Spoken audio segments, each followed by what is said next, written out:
Good day for a swell battle. And begin! You know how a joke can start out funny, get annoying, and then become funny again through sheer attrition? That's Cuphead's approach to enjoyment. With a beautiful, caustic, near unceasing stream of boss battles, it made me scream with joy and horror by turn, but I settled on joy by the end.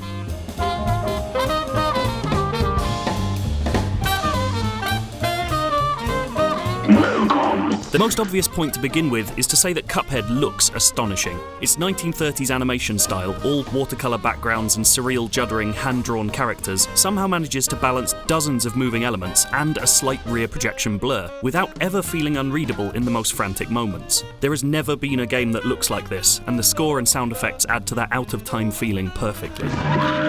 There's no doubt that it's gorgeous, and many people will be drawn to that, but that veneer conceals a very niche, ultra-hard design. It's absolutely uncompromising in its difficulty from the outset. No checkpoints, no way to regain health, and even getting help in local co-op makes things harder by cluttering the screen. Actually interacting with all that glorious art is so hectic, so stressful, that I stopped noticing it after a while. Cuphead's levels come in three types. The least common and least interesting is run and gun, left-to-right platforming drawn directly from the likes of Contra. These levels were introduced as breathers from boss battles but feel more like a lull. The second type takes the form of bullet hell shooting. As much tests of dexterity as they are pattern learning, they're a throwback to classic treasure games, just with fewer spaceships and more angry constellations, and they slot comfortably alongside them for quality. Best of all, though, are the platforming battles. This is where Cuphead flexes its imagination most, crafting weird, often hilarious bouts that have you interacting with the controls in more and more interesting ways. From controlling where your platform's moving to battles that feel as much like fighting games as they do shooters. Real thought's gone into not just the looks, but the mechanics of each individual fight. Some are up there with the best boss battles I've ever played. Cuphead himself is perfectly responsive and, with never-ending shots and dashes at his disposal, feels genuinely powerful when compared with other platforming heroes. With such good controls and abilities, any mistakes feel like your fault, not his, as it should be. It just so happens that he's being pitted against extremely tough opposition. Unlockable abilities offer a splash of puzzle thinking to the mix. Experimenting with them can be vital too. I only managed to beat the final boss because of a change in ammunition. The one real issue with Cuphead's abilities is the parry double jump, which due to flimsy implementation often becomes more trouble than it's worth.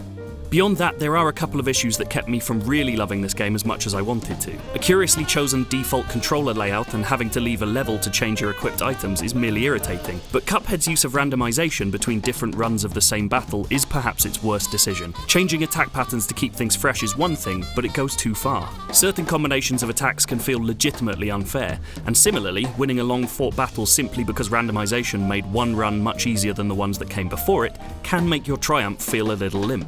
Worst of all, scrolling levels with randomly placed platforms can become all but impossible through no fault of your own. It's a shame that certain levels feel less like skill tests and more like luck of the draw, but that's thankfully a rare problem. One of Cuphead's greatest strengths is that no matter how long a boss took to beat, I usually emerged feeling like a better player for the experience, and ready to bring that to the next fight.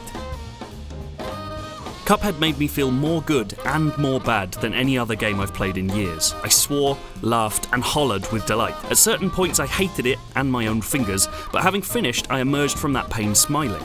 Because of that, Cuphead is incredible for more than just its looks. But before buying, make sure you want a game that plays like this, and not just a game that looks like this. If you're still undecided on Cuphead after all of that, why not check out our video of the first 8 minutes of the game? Or if you want to see more of those beautiful boss battles, you can check out every single World 1 boss defeated.